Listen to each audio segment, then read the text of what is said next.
Daily নিউজে আপনাদের সকলকে আবারও একবার স্বাগত জানাই। আজ আমি আপনাদের সাথে শেয়ার করছি পুঁটি মাছের কালিয়া। আমি এটা করছি সরপুঁটি মাছ দিয়ে। এখানে আমি মিডিয়াম সাইজের 4টা সরপুঁটি মাছ ভেজে নিয়েছি আগেই। কড়াই বসিয়ে দিয়েছি, গরম হয়ে এসেছে। এখন দিয়ে দিচ্ছি তেল।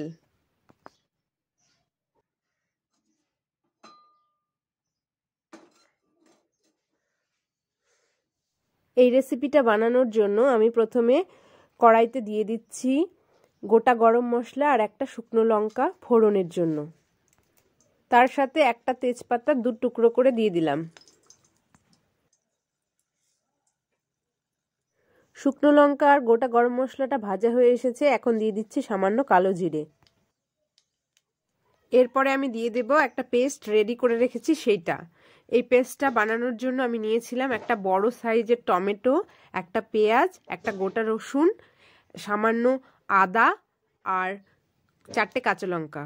এই পেস্টটা আমি এখন এই গরম তেলের মধ্যে দিয়ে দেব।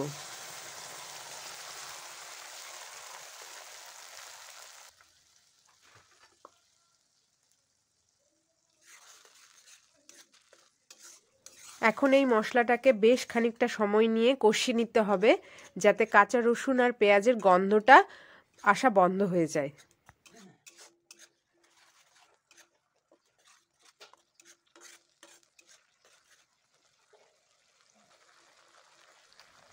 এখন আমি অ্যাড করে নিচ্ছি স্বাদ মতো নুন আর পরিমাণ মতো হলুদ গুঁড়ো।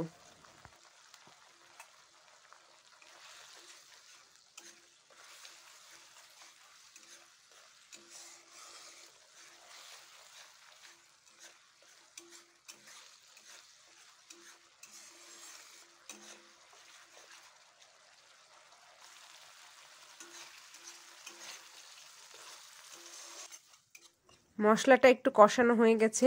এই পর্যায়ে আমি অ্যাড করে দেব হাফ চামচ মতো শুকনো লঙ্কার গুঁড়ো আর হাফ চামচ মতো জিরের গুঁড়ো। এই রেসিপিটা একটু স্পাইসি হয়। আমি পেস্ট করার সময় 4টে কাঁচা লঙ্কা দিয়েছিলাম, ফোড়নের সময় একটা শুকনো লঙ্কা আর হাফ চামচ শুকনো লঙ্কার গুঁড়ো দিলাম। এটাতে বেশ ঝাল ঝাল একটু ভাব হবে।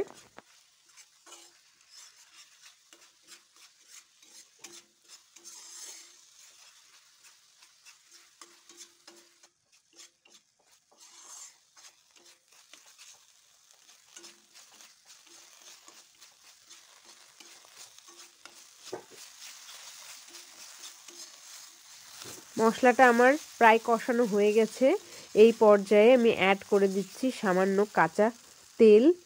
যেহেতু অনেকগুলো মশলা রয়েছে, তার কাঁচা ভাব বা কাঁচা গন্ধটা দূর করার জন্য এই কষানোর শেষে একটু সর্ষের তেল দিলে আর একটু ভালোভাবে জিনিসটাকে কষানো যায়।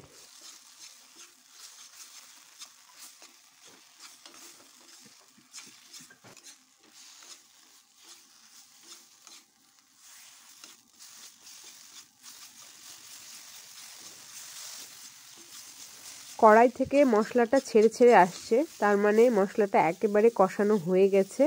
এই পর্যায়ে আমি অ্যাড করে দেব ফোটানো গরম জল।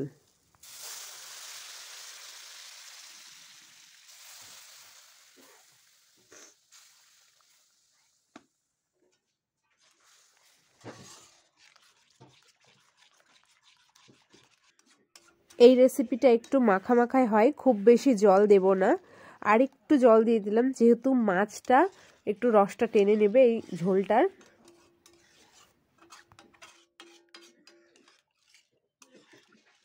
যেহেতু ফোটানো জলই দিয়েছি, তাই জন্য এখন ভাজা মাছগুলো অ্যাড করে দিলাম। এই রেসিপিটার জন্য ফোটানো জল ইউজ করলেই ভালো হয় এর টেস্টটা।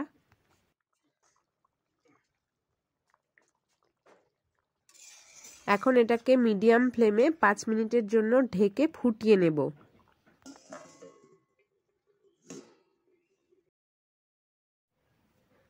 5 মিনিট পরে আমি ঢাকনাটা তুলে নিলাম। কালারটাও অনেকটা চেঞ্জ হয়ে এসেছে, ঝোলটা বেশ ভালোভাবে ফুটে গেছে। এখন মাছগুলোকে উল্টে পাল্টে দেব।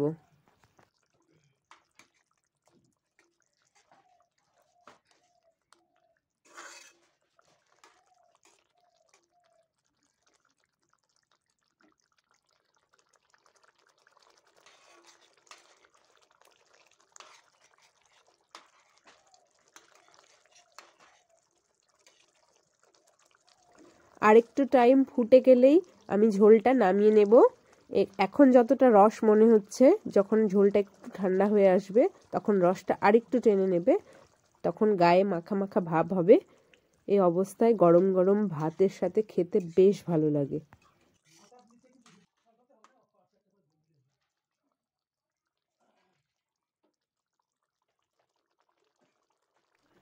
এই পর্যায়ে আমি আঁচটা বন্ধ করে দিলাম। দেখুন কি সুন্দর হয়েছে আমাদের সরপুঁটি মাছের কালিয়া, বেশ মাখো মাখো একটা ভাব। এই রেসিপিটা আপনি যে কোনো মাছেরই করতে পারবেন। আর সব থেকে ভালো ব্যাপার এই যে এই রেসিপিটা যে কেউ বানাতে পারবে, বিশেষ করে যারা রান্না খুব একটা করে না তাদের ক্ষেত্রেও এই রেসিপিটা করা এমন কোনো ব্যাপার না। খুবই সহজ একটা রেসিপি, কিন্তু খুবই টেস্টি। আশা করি আজকের রেসিপিটা আপনাদের ভালো লেগেছে। যদি ভালো লাগে তাহলে অবশ্যই রেসিপিটাকে লাইক করবেন, শেয়ার করবেন বন্ধুদের সাথে, আর কমেন্ট করে জানাবেন কেমন লাগলো। আর চ্যানেলে যারা নতুন তারা অবশ্যই চ্যানেলটিকে সাবস্ক্রাইব করে নেবেন। দেখা হবে আবারও একটি নতুন রেসিপি নিয়ে। সকলে ভালো থাকবেন, সুস্থ থাকবেন। ভিডিওটি শেষ অবধি দেখার জন্য আপনাকে অসংখ্য ধন্যবাদ।